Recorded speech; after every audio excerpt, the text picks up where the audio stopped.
सर्वात आधी गणेशोत्सवाच्या सर्वांना खूप खूप खूप साऱ्या शुभेच्छा। नमस्ते फ्रेंड्स, आज आपण पारंपरिक पद्धतीने उकडीचे मोदक कसे बनवायचे ते पाहणार आहोत। उकड काढण्यापासून ते तांदूळ कसा आणि कोणता वापरावा, पीठ चिकट किंवा चिवट बनू नये यासाठी काय करावे, मऊ लुसलुशीत लोण्यासारखे हे मोदक बनवून तयार होतात। कळ्या सुबक कशा पाडाव्या या सर्व परिपूर्ण अशा टिप्स सोबत आपण आजचा व्हिडिओ पाहणार आहोत।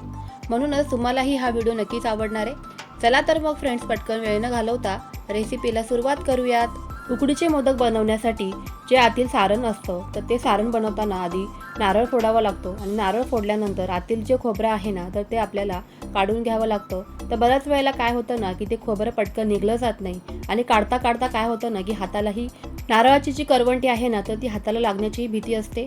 त्यामुळेच ना इथे मी तुम्हाला खूप सोपी ट्रिक सांगणार आहे की नारळ फोडल्यानंतर कुकरमध्ये अशी एक शिट्टी काढून घ्यायची, खाली 1 ग्लास पाणी घालायचं आहे फक्त, आणि या पद्धतीने फक्त एका शिट्टीवर आपल्याला हा नारळ शिजवून घ्यायचा आहे।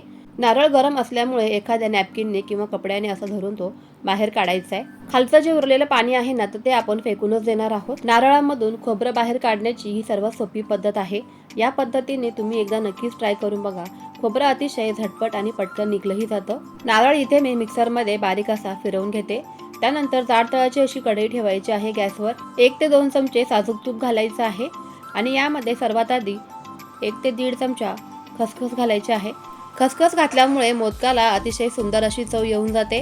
हलकासा सुगंध येईस तोपर्यंत आपल्याला ही खसखस जी आहे ना ती या तुपावरती अगदी स्लो गॅसवरती परतून घ्यायची आहे। त्यानंतर इथे आपण जे खोबरं फोडून घेतलं होतं किंवा नारळ काढून घेतला होता तर तो इथे मी मिक्सरमध्ये बारीक फिरवून घेतलेला आहे। आता हे खोबरं हलकंसं कोरडं होईस तोपर्यंत आपल्याला 1 ते 2 मिनिटं परतून घ्यायचं आहे आणि त्यानंतर लगेचच यामध्ये ज्या प्लेटनी किंवा ज्या भांड्याने आपण खोबरं मोजलं त्याच्या निम्म म्हणजे आपल्याला अर्ध भांडं किंवा अर्धी वाटी इथे गूळ वापरायचा आहे। हे अगदीच परफेक्ट प्रमाण आहे। गूळ आणि खोबरं छान असं मिसळून घ्यायचं आहे।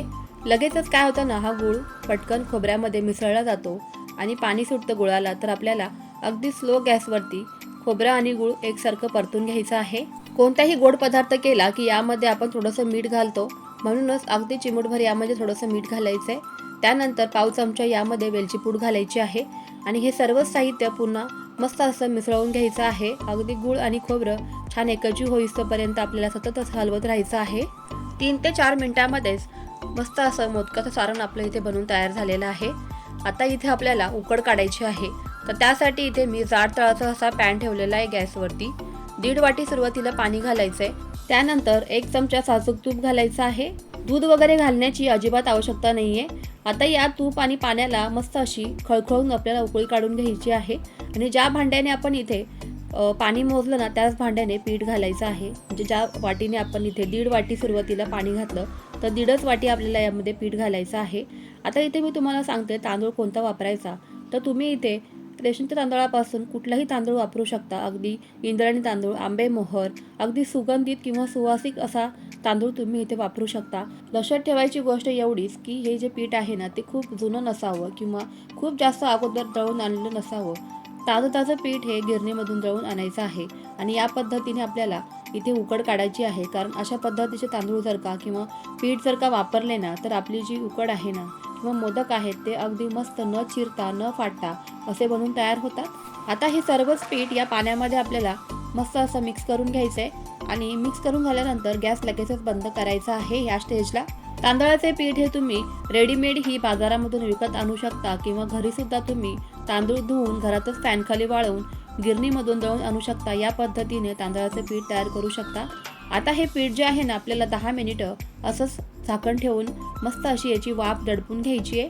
10 मिनिटांनंतर हे पीठ जे आहे ते एका ताटामध्ये काढून घ्यायचं आहे। तांदळाच्या पिठाची उकड काढण्याची ही सर्वात सोपी पद्धत आहे। आता हे पीठ मळून घेण्याच्या अगोदर यामध्ये अगदी चवीपुरतं मीठ घालायचं आहे। वाटीच्या मागच्या भागाने हे पीठ जे आहे ना ते असं आपल्याला मळून घ्यायचं आहे, कारण पीठ गरम असल्यामुळे हाताला चटका वगैरे बसू शकतो। त्यामुळे वाटीने आपल्याला ही प्रोसेस करून घ्यायची आहे। जितकं शक्य होईल ना तितकं हे पीठ आपल्याला रगडून मळून घ्यायचं आहे, कारण उकडीचे मोदक बनवताना मात्र ही सर्वात महत्त्वाची स्टेप आहे की कशा पद्धतीने आपण हे तांदळाचे पीठ मळून घेतो। उकडीचे मोदक बनवतानाची ही सर्वात महत्त्वाची स्टेप आहे। लागेल तसं अगदी थोडंसं पाणी घेऊन आपल्याला ही पीठ अगदी मऊ लुसलुशीत असं मळवून घ्यायचं आहे।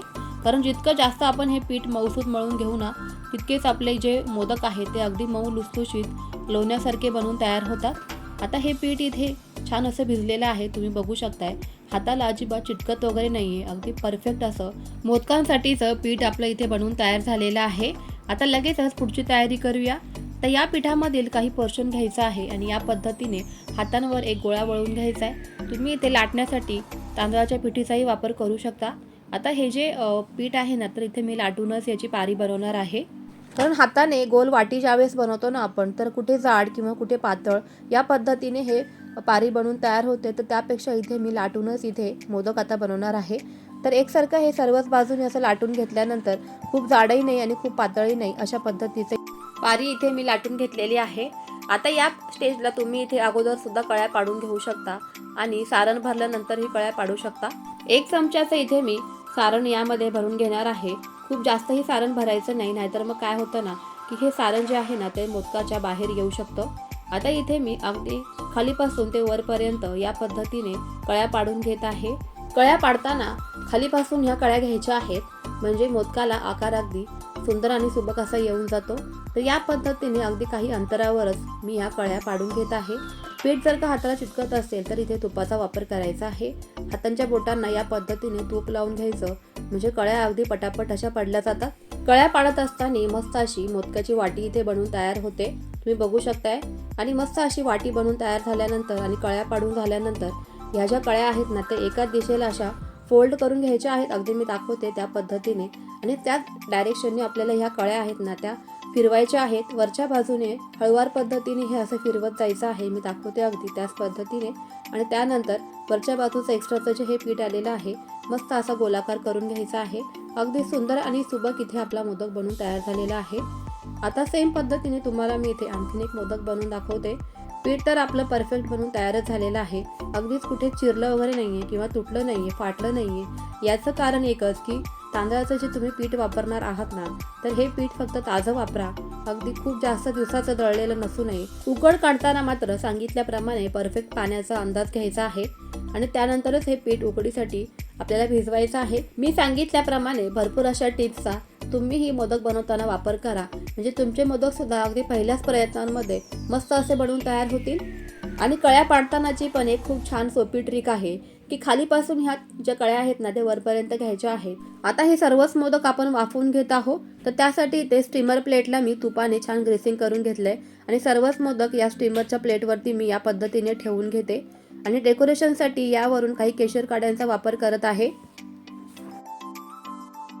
कढईमध्ये पाणी गरम होण्यासाठी ठेवलेलं आहे, त्यावरती ही स्टीमरची प्लेट मी ठेवून घेते आणि 15 मिनिटं बरोबर आपल्याला टाइम सेट करून हे मोदक मस्त असे वाफवून घ्यायचे आहेत। बघू शकताय अगदीच मस्त लोण्यासारखे मऊ लुसलुशीत इथे आपले मोदक बनवून तयार झालेले आहेत, अजिबात फाटले नाहीत, तुटले नाहीत, कळीदार मोदक इथे बनवून तयार झालेले आहेत। आता इथे एक मोदक मी तुम्हाला मोडून सुद्धा दाखवते। साजूक तुपामध्ये गरमागरम मोदक खाण्याची मजा काही औरच आहे, त्यामुळे तुम्ही सुद्धा या गणेशोत्सवामध्ये मी सांगितलेल्या भरपूर टिप्स आणि ट्रिक्ससह हात मी मोदक बनवा, घरचे मंडळी तर अतिशय खुशच होऊन जातील। सर्वात महत्त्वाचं म्हणजे तुम्ही जर का पहिल्यांदाच असे हे मोदक बनवताय तर पहिल्याच प्रयत्नांमध्ये तुमचे हे मोदक अतिशय उत्तम असे बनवून तयार होतील। भरपूर अशा टिप्स सोबत आजचा हा व्हिडिओ आपण बनवलेला आहे।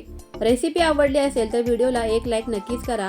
तुम्ही सर्वच जण माझे सर्व व्हिडिओ अगदी आवडीने पाहत आहात, पण अजूनही चॅनलला सबस्क्राईब केलेलं नाहीये तर पटकन सबस्क्राईब करून टाका, म्हणजे असेच छान छान व्हिडिओ तुम्हाला पाहता येतील। त्याचबरोबर या पद्धतीने उकडीचे मोदक तुम्हीही बनवा। चला तर मग फ्रेंड्स, पुन्हा भेटूयात अशा छान छान आणि सोप्या रेसिपी सोबत। तोपर्यंत always keep smiling and keep cooking. Bye bye friends.